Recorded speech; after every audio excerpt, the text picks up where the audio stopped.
Hey guys, Chetan here for PhoneRadar, and this is the Microsoft Lumia 535, the first smartphone from Microsoft after the Nokia acquisition, and this one is coming into the budget range with the price of Rs 9,199.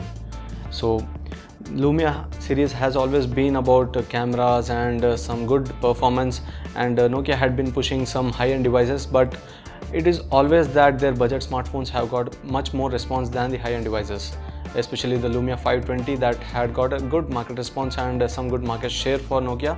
But now post acquisition of Nokia by Microsoft, this would be the first device they are launching. That's the 535, and it comes with the pretty basic specifications, nothing really interesting in this except for the 5 megapixel front facing camera, which they are trying to push as a selfie camera, and this has been a crazy year of selfies, so this is no exception again, because there are a lot of devices already coming up with the selfie cameras. Even from HTC, that's a 13 megapixel front facing camera, so that's crazy, but still that is how the trend is right now. Talking about this device particularly, after this there have been a couple of other devices that have come into the market. That's Cellcon Win 400 and also the Lava Iris W1. Both are in the budget range and even priced lesser than this with better specifications. But again, as you see, Google has its own Nexus series with the stock Android and a lot of good performance in it. This is similar because Microsoft makes the OS and Microsoft is again now making the devices together.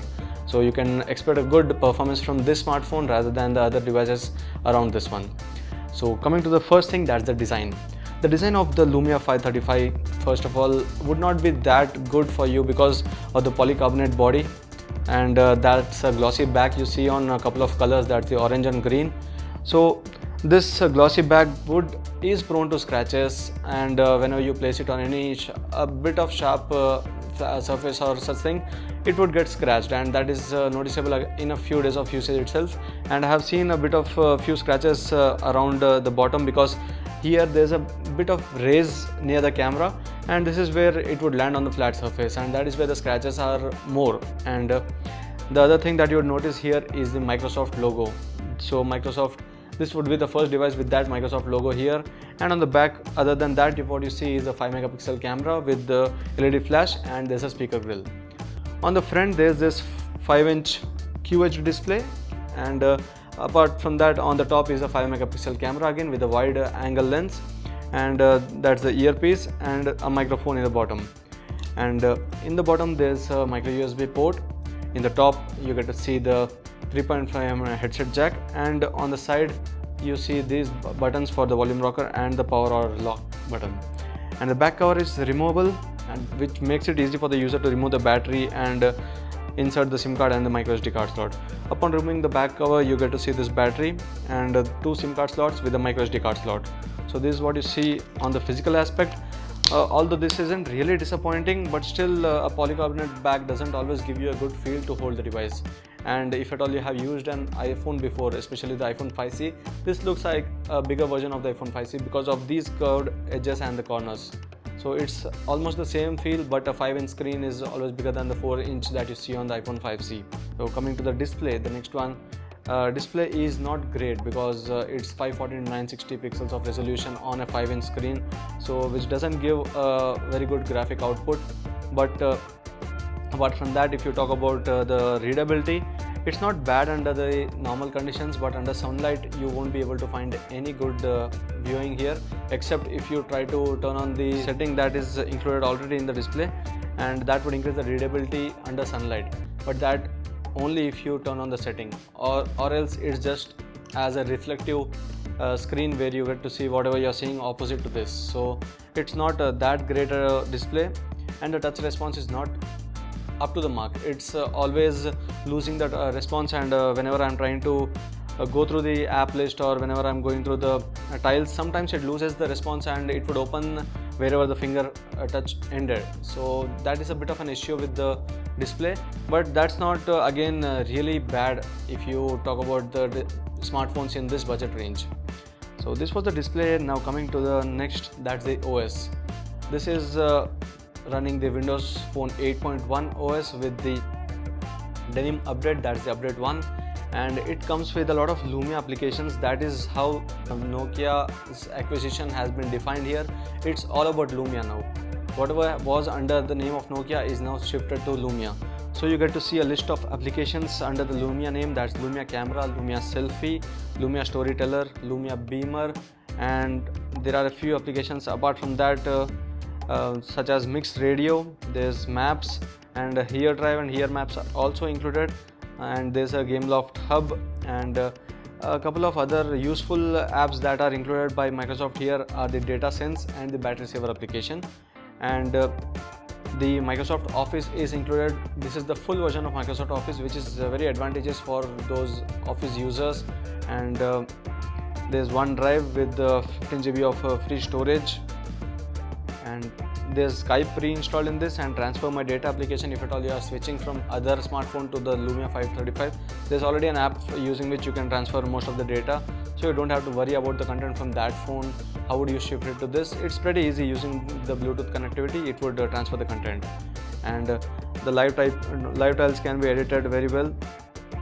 You can change the shape, the size, and you can move them up and down, and you can place a wallpaper, and that would give a uniform feel to all the live tiles, where the wallpaper would get spread over the live tiles. Although you won't be able to see the entire wallpaper at once, but still the uniformity is there, and that does look good. So apart from those pre-installed applications, the settings area has always been confusing for me, because in Android and in iOS you see some beautiful tabs and arrangement where you get to easily mark out where is the particular setting located, but in this one the settings are under a single list, so that long list is not easy to scroll through, and when you are trying to search for a particular setting, you end up wasting a lot of time. So Microsoft should have looked at this one and tried to have the settings under different categories and tabs, so it is easy to search for a particular setting. And the next one is the notification center, which is a unified notification center where you have a list of quick settings on the top. That's for the Wi-Fi, Bluetooth, camera, and the brightness, and under that is a tab for all settings, where you can directly go to the settings tab, and a list of notifications would come down below it. So in the notifications, you can try to play around with each notification separately, or there's a single button that would erase all the notifications that are there in the list.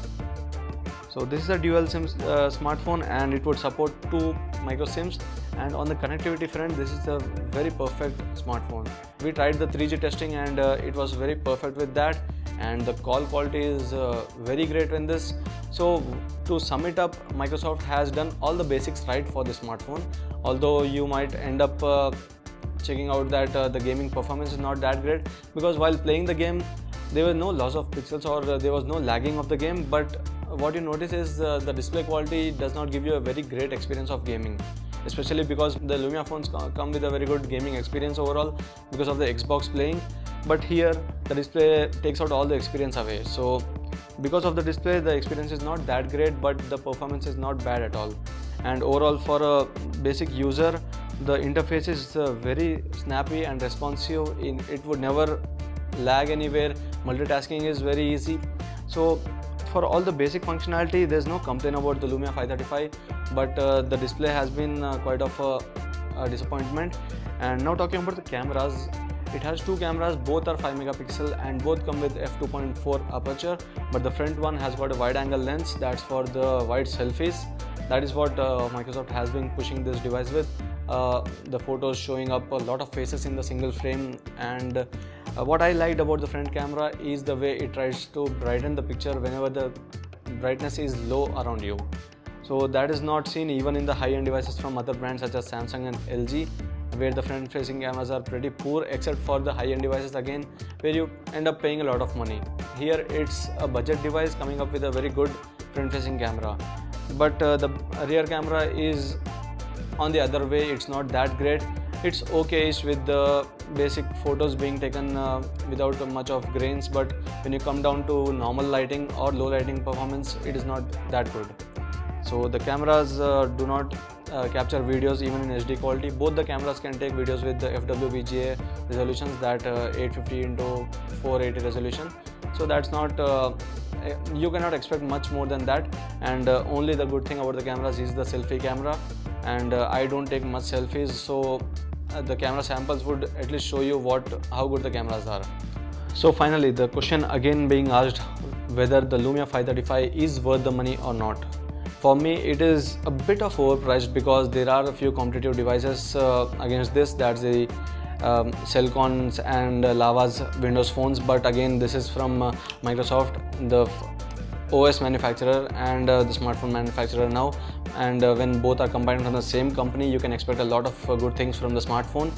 And if you are looking out for alternatives from other OS also, it is the Redmi 1S, the Asus Zenfone 5, and also the Android One series. All these smartphones are pretty good in performance. They have good cameras, and overall they are some good alternatives against the Lumia 535. And this one priced at ₹9199 is not a great deal. You could have expected this to be around 7,000 or between 7 to 8,000, and that would have been a better price for this. But 9,199 is a bit overpriced here. Still, if you are looking for a good Windows phone, smartphone with no issues with the performance at all and decent cameras, this is a perfect choice. So I hope you like this video, and if you have any concerns or questions about the Lumia 535, do comment below and I would love to answer you. So do subscribe to the channel and check out for more videos. Thank you.